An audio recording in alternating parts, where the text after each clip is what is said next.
കേട്ടാ നമ്മുടെ ചെകുത്താൻ ചെകുത്താൻ ഒരു അടാറായിട്ടും തന്നെ കേട്ടോ. വല്ല കൂടോത്രവും ചെയ്തിട്ടുണ്ടെന്നാണ് പല ആൾക്കാരും ചോദിക്കുന്നത്. അവനെ എന്ന് തൊട്ട് കളിച്ചോ അന്ന് പോലും മലയാള ഇൻഡസ്ട്രി മൊത്തം ഏറിലാണ്. ഒരാളല്ല രണ്ടാളല്ല. മോഹൻലാലിന് എതിരെ ഇവൻ പറഞ്ഞു എന്ന് പറഞ്ഞ് സിദ്ദിഖ് പരാതി കൊടുത്തു. ആ സിദ്ദിഖ് ഏറിപ്പോയി. രണ്ടാമത് മോഹൻലാൽ രാജിവെച്ചു. മലയാള സിനിമ ആടി ഉലയുകയാണ്. നമ്മുടെ കല്യാണ ഞാമല്ലേ ദിലീപ് പറയും പോലെ ചെന്തെങ്കിൽ മറ്റേ ഇളം കാറ്റിൽ തേങ്ങാ കുലകളാടുന്നു എന്ന് പറയുന്നത് പോലെ മലയാള സിനിമ ആടി ഉലയുകയാണ്. അയ്യോ, വല്ലാത്തൊരു സംഭവം. സത്യം പറഞ്ഞാൽ ഇവനൊരു ചെകുത്താൻ തന്നെയാണ് എന്നാണ് പല ആൾക്കാരും പറയുന്നത്. ഇവനെ തൊട്ട് കളിച്ചവരാരും എന്താണ് അധികകാലം ചരിത്രമില്ല. അല്ലെങ്കിൽ അവരൊക്കെ ലൈം ലൈറ്റിൽ നിന്ന് പിന്നെ പോകുന്ന കാഴ്ചയാണ് നമുക്ക് കാണാൻ സാധിച്ചത്. പല ആൾക്കാരും ഉണ്ട് കേട്ടോ. ഇവനെ എതിർത്ത് പറയുന്ന ആൾക്കാരെല്ലാം ലൈം ലൈറ്റിൽ നിന്ന് പോകുന്ന കാഴ്ചയാണ് നമുക്ക് കാണാൻ സാധിക്കുന്നത്. എന്താണ് ഇപ്പോഴത്തെ പുതിയ അപ്ഡേറ്റ്? പുള്ളിക്കാരൻ മോഹൻലാലിനെതിരെ സൈന്യത്തിന് പരാതി കൊടുക്കുന്നു. എന്തായി? കൊടുത്തോ? സൈന്യത്തിന് പരാതി കൊടുത്തോ? എനിക്ക് അതിനെപ്പറ്റി അപ്ഡേറ്റ് ഇല്ല. അങ്ങനെ കൊടുക്കാൻ പറ്റില്ല എന്നാണ് എന്റെ ഒരു അറിവ്. അങ്ങനെ കൊടുത്താലും സൈന്യം അത് എടുത്ത് തോട്ടിക്കളയും. Mohanlal lieutenant colonel. അപ്പൊ മോഹൻലാലിന് അങ്ങനെ ഇരിക്കുന്ന ഒരു സാഹചര്യത്തിൽ അങ്ങനെ കൊടുക്കാൻ പറ്റില്ല. അപ്പൊ ചെകുത്താൻ ഇപ്പോ കൂടിപ്പോയാ പോലീസിനൊരു പരാതി കൊടുക്കാം. പോലീസ് അത്രത്ത് എന്റെ സ്വഭാവം എല്ലാവർക്കും അറിയാലോ. എന്തായി കാര്യങ്ങൾ? അത് ഇപ്പൊ പുള്ളി ഹൈക്കോടതിയിൽ പോയിരിക്കുകയാണ്. ഹൈക്കോടതിയിൽ ഒരു ഹർജി കൊടുത്തു പോലീസിനെതിരെ. പോലീസ് ഇദ്ദേഹത്തിന് ജാമ്യം കിട്ടിയല്ലോ, മോഹൻലാലിനെതിരെ പറഞ്ഞതിന് ജാമ്യം കിട്ടി. അപ്പോൾ ജാമ്യം കിട്ടി നിൽക്കുമ്പോഴും പോലീസ് ഇദ്ദേഹത്തെ ഇപ്പോഴും ദ്രോഹിച്ചുകൊണ്ടിരിക്കുകയാണ്. അപ്പോൾ അത് തടയണം എന്ന് പറഞ്ഞിട്ട് ഹൈക്കോടതിയിൽ ഒരു ഹർജി നൽകിയിരിക്കുകയാണ്. VG അരുൺ എന്ന് പറയുന്ന അദ്ദേഹമാണ് ജഡ്ജി. അദ്ദേഹം ഇത് അന്വേഷിക്കണം എന്ന് പറഞ്ഞിട്ട് ഇവരോട് വിശദീകരണം തേടിയിട്ടുണ്ട്. ഈ ഹർജിയിൽ ജസ്റ്റിസ് VG അരുൺ വിശദീകരണം തേടിയിട്ടുണ്ട്. ഇദ്ദേഹം പറയുന്നത് ഇദ്ദേഹം രോഗിയായ ഹൃദ്രോഗിയാണ്. അദ്ദേഹത്തിന് ഒരുപാട് മരുന്നുകൾ കഴിക്കാനുണ്ട്. അത് അന്നും പറഞ്ഞല്ലോ, 2 മണിക്ക് ഒരെണ്ണം കഴിക്കണം, 4 മണിക്ക് കഴിക്കണം. ഈ മരുന്നെല്ലാം കഴിക്കാൻ എന്നെ പോലീസ് സമ്മതിക്കുന്നില്ല. അപ്പൊ അനാവശ്യമായി ലോക്കപ്പിലിട്ടു. അപ്പൊ ഇപ്പോഴും അത് തുടർന്നുകൊണ്ടേയിരിക്കുന്നു. ദ്രോഹിച്ചോട് ഇപ്പോഴും വിളിച്ചു വരുത്തുന്നു, അന്വേഷിക്കുന്നു. ഇദ്ദേഹത്തിന്റെ ലാപ്ടോപ്പ് എടുത്തോണ്ട് പോയി. അപ്പൊ അങ്ങനെ കുറെ കാര്യങ്ങൾ അദ്ദേഹം പറഞ്ഞിരുന്നു. അത് അവസാനിപ്പിക്കണം. മോഹൻലാലിനെതിരെ അത് ഇയാൾ പറയുന്നത് ഞാൻ ഇനിയും പറയും, ഞാൻ പറഞ്ഞതിൽ ഉറച്ചു നിൽക്കുന്നു എന്നാണ് അദ്ദേഹം പറയുന്നത്. മോഹൻലാൽ അവിടെ പോകാൻ പാടില്ലായിരുന്നു എന്ന് അദ്ദേഹം ഇപ്പോഴും പറയുന്നുണ്ട്. മോഹൻലാൽ അവിടെ പോകാൻ പാടില്ലായിരുന്നു. ആ പോയത് ശരിയായില്ല. കാരണം സൈന്യത്തിൻ്റെ വിലപ്പെട്ട സമയമാണ് മോഹൻലാൽ അവിടെ ചെന്നതുകൊണ്ട്. അത് നമ്മളന്ന് ചർച്ച ചെയ്തതാണ്. വിലപ്പെട്ട സമയമാണ് അവിടെ പോയത്. രക്ഷാപ്രവർത്തനത്തിന് ആ ദൗത്യം അറിയാവുന്ന അല്ലെങ്കിൽ അതിൽ പരിചയസമ്പന്നരായ ആളുകളാണ് അവിടെ പോകേണ്ടത്. അതിലിപ്പോഴും ഉറച്ചു നിൽക്കുന്നു എന്നാണ് ഈ ചെകുത്താൻ പറയുന്നത്. ഈ ചെകുത്താൻ്റെ കൂട്ടുകാരനാണ് മറ്റേ ആറാട്ടണ്ണൻ. ഒരു ഗ്യാങ്ങാണ് ചെകുത്താൻ, ആറാട്ടണ്ണൻ, അശ്വന്ത് കോക്ക്, അലിൻ ജോസ് പെരേര, റഹന ഫാത്തിമ. പിന്നെ ഇതിനകത്ത് ഒരുപാട് പിന്നെ മറ്റേ ഒരു പെണ്ണുപിള്ള ഉണ്ടല്ലോ, തുറന്ന ഈ ലൈംഗികത മാത്രം പറയുന്ന ഈ ശ്രീലക്ഷ്മി അറക്കൽ. ആ കയ്യിൽ മറ്റേ യോനിയുടെ ചിത്രമൊക്കെ ടാറ്റു ചെയ്തിരിക്കുന്ന ആ പെൺകുട്ടി. പിന്നെ ദിയാസന. ഒരു ടീമാണ് പറയാൻ നിർത്തിയില്ല. സോഷ്യൽ മീഡിയയിലെ താരങ്ങൾ. അതെ. കോവിഡ് സമയത്ത് ഒരു നമ്മുടെ ഈ താരങ്ങളെല്ലാം കൂടെ ചേർന്ന് വീട്ടിനകത്തിൽ നിന്ന് ഒരു ഇത് ചിത്രീകരിച്ചിറങ്ങി ഓർമ്മ. കണ്ണാടി കാണാനില്ല എന്ന് പറഞ്ഞു അമിതാഭ് ബച്ചന്റെ. അപ്പം അവരെല്ലാവരും ഓരോ വീട്ടിൽ ഇരുന്നോണ്ട് എന്റെ കണ്ണാടി ഇതിന്റെ അടിയിലില്ല ഇതിന്റെ അടിയില്ല എന്ന് പറഞ്ഞ് പല സ്ഥലങ്ങളിൽ നിന്ന് വീഡിയോ എടുത്ത് ഒന്നാക്കി. അതുപോലെ ഇവരും ചെയ്തിട്ടുണ്ടെന്ന്. ഷഡ്ഡി കാണാനില്ല എന്ന് പറഞ്ഞു. അവർ ഈ ഇതിന് വേണ്ടിയിട്ടാണ് നിൽക്കുന്നത്. കളിയാക്കാനും ട്രോളാനും വേണ്ടി മാത്രം നിൽക്കുന്ന ഒരു ടീമാണ്. അതെ, എല്ലാരും വഴിയില്ല. ഇപ്പോ റഹീന ഫാത്തിമയുടെ ഒക്കെ ഗതി നമുക്ക് അറിയാമല്ലോ. ശബരിമലയിലേക്ക് കയറാൻ പോയി BSNL മാനം മര്യാദയ്ക്ക് ഒരു ജോലി ഉണ്ടായിരുന്നു. അത് പോയി നഷ്ടപ്പെട്ടല്ലോ. അതിനെനിക്ക് അവരോട് ഭയങ്കര ഒരു അനുകമ്പയുണ്ട്. കാരണം അത് അവരുടെ കയ്യിൽ കൊണ്ടുപോയി. അശ്വന്ത് കോക്കിന് ഒരു ജോലി ഉണ്ട്. അധ്യാപകനാണ്. അതെന്ന് പോകുമെന്ന് അറിഞ്ഞൂടാ. ലീവിലാണ്. ലീവ് എടുത്ത് അതെന്ന് പോകുമെന്ന് അറിയില്ല. അങ്ങനത്തെ ഒരു സാഹചര്യത്തിലൂടെ പോവാണ്. പിന്നെ നമ്മുടെ ആറാട്ടണ്ണൻ പിന്നെ അറിയാലോ, JRF, net, set, MBBS, MD, MDMA എല്ലാം ഉണ്ട്.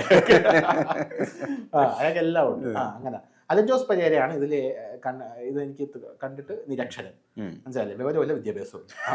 ചെകുത്താനും കുറച്ച് പുള്ളി പറയുന്നത് LLB പഠിക്കാൻ പോവുകയാണെന്നൊക്കെയാണ് പുള്ളി പറയുന്നത്. ചേട്ടാ അവന്റെ പേര് പോലും അവന് എഴുതാറുണ്ട്.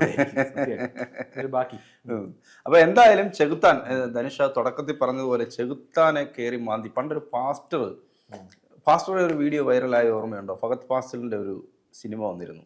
അപ്പൊ ആ സിനിമ വന്നതിന് ശേഷം ഇങ്ങനെ പാസ്റ്റർ വന്ന് പണി വരുന്നുണ്ടോ എന്ന് പറഞ്ഞതിന് ശേഷം സിനിമാക്കാർക്ക് മൊത്തം കുഴപ്പമായത് പറഞ്ഞ പോലെ ഈ ചെകുത്താനെ കയറി മാന്തിയതിന് ശേഷം ചെകുത്താൻ ഈ ഹൈക്കോടതി പോയിട്ടുണ്ടെങ്കിലും ചെകുത്താൻ വലിയ ആഹ്ലാദത്തിലാണ്. അയാൾ അതിനുശേഷം ഇടുന്ന ഓരോ വീഡിയോ കാണുമ്പോഴും പുള്ളി ഇങ്ങനെയൊക്കെ വെച്ചിട്ട് ഭയങ്കരമായി ആഘോഷിക്കുകയാണ്. അപ്പോൾ സിദ്ദിഖ് ആദ്യം തെറിച്ചു. സിദ്ദിഖാണല്ലോ കൊണ്ട് പരാതി കൊടുത്തു. അത്രയും നാൾ ഇദ്ദേഹം പലർക്കും എതിരെ പറഞ്ഞിട്ടുണ്ട്. പ്രത്യേകിച്ച് മോഹൻലാലിനെയാണ് ഇദ്ദേഹം എപ്പോഴും ടാർഗറ്റ് ചെയ്തുകൊണ്ടേയിരുന്നത്. അപ്പം മോഹൻലാലിനെതിരെ പറയുന്നു. മോഹൻലാൽ ഇത് പിന്നെ മൈൻഡ് ചെയ്യാൻ പോകത്തില്ല, എന്തെങ്കിലും പറയട്ടെ എന്ന് വിചാരിക്കും. പക്ഷേ സിദ്ദിഖ് അത് വെറുതെ വിട്ടില്ല. സിദ്ദിഖ് പോയി പരാതി കൊടുത്തു. ഇദ്ദേഹത്തിനെ പൊക്കി. അതിനു മുമ്പ് ബാല ഇദ്ദേഹത്തിൻ്റെ വീട്ടിൽ കയറിയല്ലോ. അപ്പോൾ അന്ന് പേടിച്ചു പോയി. ബാല തോക്കുമായിട്ട് ചെന്നു എന്നൊക്കെ പറഞ്ഞിട്ട് ഒരു ആരോപണം വന്നു. അപ്പോൾ ഒന്ന് ബാലയുടെ മുമ്പിലൊന്നും മുട്ടാൻ പോകത്തില്ല. നിൽക്കാൻ ആഗ്രഹിക്കുന്ന ഒരാളാണ് ചെകുത്താൻ എന്ന് പറയുന്നത്. അതെ അതെ അതെ അതെ നിരന്തരം ലൈം ലൈറ്റിൽ നിൽക്കാൻ ആഗ്രഹിക്കുന്ന ഒരാളാണ്. അപ്പോൾ ഇങ്ങനെയുള്ള ആളുകൾ എന്നൊക്കെ പറയുന്നത്, ഇയാൾ കുവൈറ്റിലെങ്ങാണ്ടായിരുന്നു, വർഷങ്ങളോളം കുവൈറ്റിലോ മറ്റോ ജോലി ചെയ്തിരുന്ന ഒരാളാണ്. ഇപ്പോഴാണ് ഇയാൾ നാട്ടിലുള്ളത്, കൊച്ചിയിൽ ഫ്ലാറ്റിൽ. ഇതിൽ ഏറ്റവും വലിയ രസമെന്ന് അവരുടെ അമ്മയും അനുകൂലമായിട്ട്, ഈ ചെകുത്താൻ അനുകൂലമായിട്ട് അമ്മയെന്ന് പറഞ്ഞു. അതാണ് ഞാൻ ഞെട്ടിപ്പോയത്. ഞാൻ വിചാരിച്ചു അയ്യോ ഇവൻ എന്താണ് ഇങ്ങനെയൊക്കെ ചെയ്യുന്നത് എനിക്ക് അറിയില്ലായിരിക്കും എന്ന് പറഞ്ഞ രംഗത്തെത്തുന്നു ചോദിച്ചു. പക്ഷെ അവര് പറയുന്നത്, എന്റെ മോൻ പറയുന്നതല്ലേ ശരി. അതാണ് എന്നെ അത്ഭുതപ്പെടുത്തിയത്. സാധാരണ അച്ഛനും അമ്മയും അപ്പൊ എനിക്ക് മനസ്സിലായി പ്രോഡക്റ്റിന്റെ കുഴപ്പമല്ല, കമ്പനിയുടെ എനിക്ക് മനസ്സിലായി. അപ്പോൾ സാധാരണ ഇങ്ങനെയുള്ള കേസുകളിൽ മക്കളകപ്പെടുമ്പോൾ അച്ഛനും അമ്മയും മക്കളെ കുറ്റപ്പെടുത്തി സംസാരിക്കുകയൊക്കെ ചെയ്യും. പക്ഷെ ഇത് അങ്ങനെയൊന്നും ഉണ്ടായില്ല. കൃത്യമായി ചെകുത്താൻ അനുകൂലമായിട്ട് അവർ ഒരു നിലപാടെടുത്തു. മോഹൻലാലിനെതിരെ ഒരുപാട് പേര് അങ്ങനെ പറയാൻ ആഗ്രഹിക്കുന്നുണ്ടെന്നൊക്കെ അവരൊന്ന് പറയുകയും ചെയ്തു. അപ്പൊ അന്ന് മോഹൻലാലിനെതിരെ പറയാൻ ആഗ്രഹിക്കുന്നു എന്നൊക്കെ. യഥാർത്ഥത്തിൽ അങ്ങനെയൊന്നുമില്ല. അത് അദ്ദേഹത്തിന്റെ ജോലിയുടെ ഭാഗമായിട്ട് അദ്ദേഹം പോയി. അദ്ദേഹം ലെഫ്റ്റനന്റ് കേണലാണ്. അതെന്താ മനസ്സിലാക്കാത്തത്? അദ്ദേഹത്തിന്റെ വിങ്ങാണ് ഇവിടെ വന്ന്. അതെ അതെ. അപ്പൊ പാലമടക്കം നിർമ്മിച്ചു കൊടുത്തു. പോരാത്തന്നെ മോഹൻലാൽ അവിടെ പോയിട്ട് എന്തോരം മോഹൻലാൽ സഹായ ഹസ്തങ്ങളാണ് കൊടുത്തത്. 3 കോടി രൂപ ഇത് കൊടുത്തു, 25 ലക്ഷം രൂപ കൊടുത്തു. പിന്നെ മുണ്ടക്കൈയിലെ സ്കൂള് നിർമ്മിച്ചു കൊടുക്കാന്ന് പറഞ്ഞു. പല പല കാര്യങ്ങളും മോഹൻലാൽ ചെയ്തില്ലേ.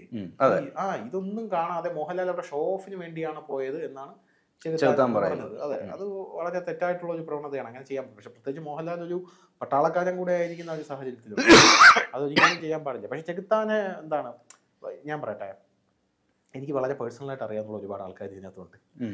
അവരെയൊക്കെ സംബന്ധിച്ച് പറയുന്നത്, അവരുടെ കാര്യത്തിൽ പോലീസ് എന്താണ് നിലപാട് എടുക്കുന്നതെന്ന് എനിക്ക് കൃത്യമായിട്ട് അറിയാം. പോലീസുകാർ ഇത് ആസ്വദിക്കുകയാണ്. മനസ്സിലായില്ലേ? ഇപ്പൊ സമൂഹത്തിൽ അച്ഛൻ പുച്ഛൻ തെറി വിളിച്ച് കിടക്കുന്ന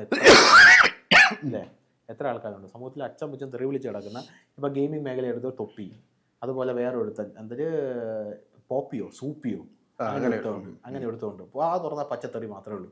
ഈ ഇൻസ്റ്റാഗ്രാം എടുത്ത് നോക്കി കഴിഞ്ഞാൽ വേറൊരു ഒരുത്തനുണ്ട്, തലയിൽ ഈ ഫെമ്മൊക്കെ അടിച്ച് വന്നിട്ട് മോട്ടിവേഷൻ പറയുന്ന, തെറിയിലൂടെ മാത്രമേ പറയുള്ളൂ. അങ്ങനെ ഒരുത്തനുണ്ട്. അങ്ങനെ പിന്നെ അല്ലാതെ നോക്കിക്കഴിഞ്ഞാൽ നമ്മുടെ ഇതുപോലെ ചെകുത്താൻ അങ്ങനെ.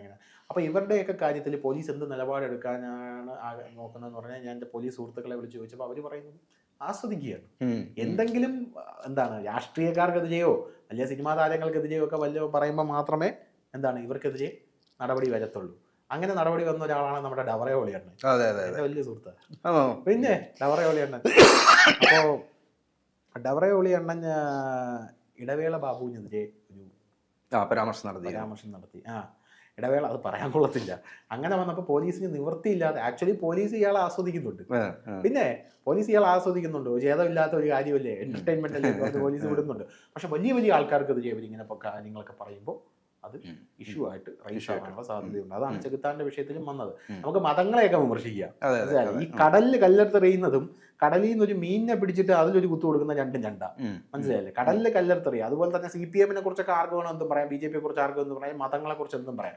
പക്ഷെ ആ മതത്തിൽ നിന്നും ആ രാഷ്ട്രീയ പാർട്ടിയിൽ നിന്നും ഒരാളെ എടുത്ത് ഇവിടെ നിർത്തിയിട്ട് നമ്മൾ പറയുമ്പോൾ അയാൾ ഗ്യാസിന് പോകും ഇല്ലേ? അങ്ങനത്തെ വിഷയം ഉണ്ടാവും. അപ്പൊ അതാണ് ഇവിടെ കാര്യങ്ങൾ. വ്യക്തിപരമായി തേജോവധം ചെയ്യാൻ പാടില്ല. അല്ലെങ്കിൽ അത് വസ്തുതകൾ വേണം. വസ്തുതകളില്ലാതെ ഒരാൾക്കെതിരെ നമുക്ക് ആരോപണം ഉണ്ടെങ്കിൽ പിന്നെ ഇതൊക്കെ സോഷ്യൽ മീഡിയയിൽ എങ്ങനെ റീച്ച് കിട്ടാനും റവന്യൂ കിട്ടാനും വേണ്ടിയിട്ടുള്ള ഓരോരോ പരിപാടികളാണ്. പൊറോട്ട നാടകങ്ങൾ മാത്രമേ അത്രയേ ഉള്ളൂ. ഇദ്ദേഹത്തെ പോലെയുള്ള ആളുകൾ. പിന്നെ ഇദ്ദേഹം ഇങ്ങനെ ഇനിയിപ്പോൾ ഹൈക്കോടതിയിൽ പോയിട്ടുണ്ട്. എന്തായാലും ഇദ്ദേഹത്തിനെ പോലീസ് പീഡിപ്പിക്കുന്നു, ആ നടപടി അവസാനിപ്പിക്കണം എന്നാണ് ഇദ്ദേഹം പറയുന്നത്. ഇദ്ദേഹത്തിൻ്റെ പ്രധാനപ്പെട്ട ആവശ്യം. പോലീസ് എനിക്ക് തോന്നുന്നത് ഇദ്ദേഹത്തെ വിടുന്നില്ല എന്നുള്ളതാണ്. കിട്ടിയ അവസരം പോലീസിന് അങ്ങനെ ഒരു സ്വഭാവം. പോലീസ് കിട്ടിയ അവസരം മുതലാക്കും. പക്ഷെ ഇവനെതിരെ കൃത്യമായിട്ടുള്ള തെളിവുകളില്ല. മോഹൻലാലിന്റെ ഭാഗത്തുനിന്ന് മോഹൻലാൽ സൈന്യത്തിന്റെ ഭാഗത്തുനിന്ന് ഒരു പരാതി വന്നു. എനിക്ക് പൂട്ടാം. അതിന്റെ ഒരു ഇനീഷ്യൽ ഇപ്പൊ ഈ ഇവനെതിരെ പരാതി കൊടുക്കാൻ പോയപ്പോഴല്ലാണ് അമ്മ എല്ലാം കൂടെ അപ്പം കയറിപ്പോയത്. അപ്പൊ അവര് വിചാരിക്കും പിന്നെ ഇവിടെ മഴയത്ത് ആന പാറി പോയപ്പോഴാണ് ഗുണവും പാറി പോയത്. അതാന്ന് വിചാരിച്ചാൽ ഇരിക്കുന്നത് അങ്ങനത്തെ വിഷയമായി. അതാണ് കാര്യം.